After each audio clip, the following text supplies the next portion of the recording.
25 فوریه سالی روان در دانشگاه واخوری نمایندگان شعبه رشد اجتماعی و رابطه با جامعه دستگاه رئیس ولایت شعبه عاید به کارهای دین تنظیم عنعنه و جشن و مراسم‌های ملی مقامات اجرایی حکم دولتی ولایت سوخت و نماینده رئیس وزارت کارهای داخلی در ولایت سوخت با استادان و دانشجویان در موضوع پیشگیری حادثه‌های نامطلوب شامل شوی به حزب حرکت‌های ارتجاعی حقوق ویرانکنی و جنایتکاری در بین جوانان و تربیت آنها در روحیه و تندرستی ترتیب آداب حمیده انسانی. چنین عنوان داشت موضوع ملاقات استادان و معلمین دانشگاه با نمایندگان مقامات اجرایی حکم دولتی ولایت و رئیس وزارت کارهای داخلی در ولایت سوخت. شرح بیشتری همکارانمان در این باره نقل می‌کند.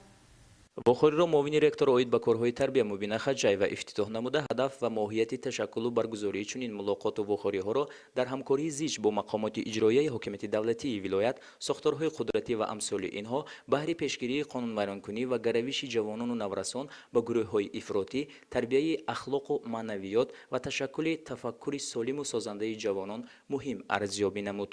سپس فیلم مستند تحت عنوان 100 پشیمانی از سوریه نمایش داده شد. فیلم مذکور از جانب وزارت کارهای داخلی تهیه گردیده در آن راجع به سرگذشت‌ها و قسمت‌های تلخ شخصان گمراه شده در کشورهای جنگ امثال سوریه و عراق نقل و نوارهای تاثیربخش و جالب دقت ثبت شدند. پشیمانی از کردارهای برغلط خود داشتن شخصان گمراه شده عاقبت فاجعه‌های به سر خود و اهل عائله آورده آنان شکرگزاری ایشان از نعمت بی‌بهای دولت صاحب استقلال تاجیکستان و سپاس به اندازه‌شان از دستگیری ها و پشتیبانی حکومت مملکت بهر رهایی آنها از منطقه های جنگی خیلی مؤثر نوار برداری شده اند. میرزا طاهر نبیوف نماینده مقامات اجرایی حکومت دولتی ولایت سوخت از سیاست دولتی جوانان، تدبیرهای حکومت نسبت بهداشت وضع تعلیم و تربیت و تشکل فرهنگ و مدنیت جوانان، نماینده ریاست وزارت کارهای داخلی جمهوری تاجیکستان در ولایت سوخت پالکونیک میلیسا ناظم جان تورسونوف دایر به مفهوم‌های تروریسم و اکستریمیسم،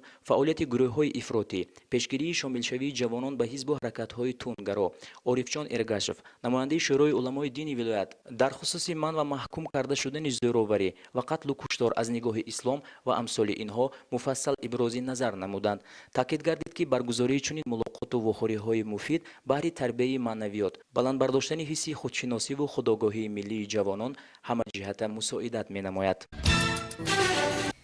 پیام پرمحتوای اساسگذاری صلح و وحدت ملی پیشوای ملت پرزیدنت کشور امامعلی رحمان دلالت بر آن میکند که حکومت مملکت نسبت به ساحه علم و معارف همچون سمت افضلیتناک سیاست دولتی توجه خاص ظاهر مینماید. جواباً به توجه سروری دولت عالمان و استادان دانشگاه تصمیم گرفتند که در تعلیم و تربیت آماده نمودن متخصصان جوابگو به طلبات بازار مهنت تمام نیروی و امکانیت‌های خویش را استفاده نمایند.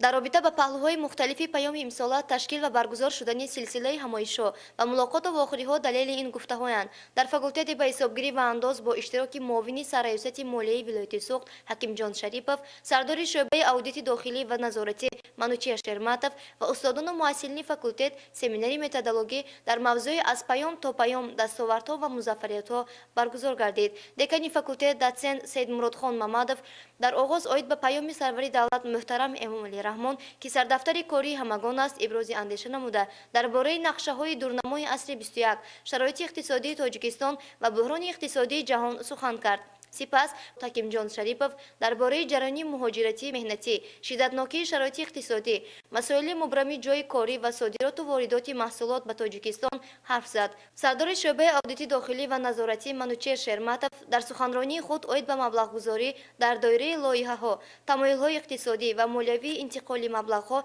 در نظام مالیوی، ساختارهای تفتیشاتی و غیره اندیشه‌رانی نمود. هر یک شهروند تاجیک باید به آسیب‌پذیری اقتصادی راه نداده در سمت‌های فعالیت خویش برای رشد ساحه‌های مختلف کشور جهد و تلاش ورزد. در فرجام بین دانشجویان و مهمانان سوال و جواب صورت گرفت و دانشجویان به سوال‌های خویش پاسخ‌های مشخص گرفتند.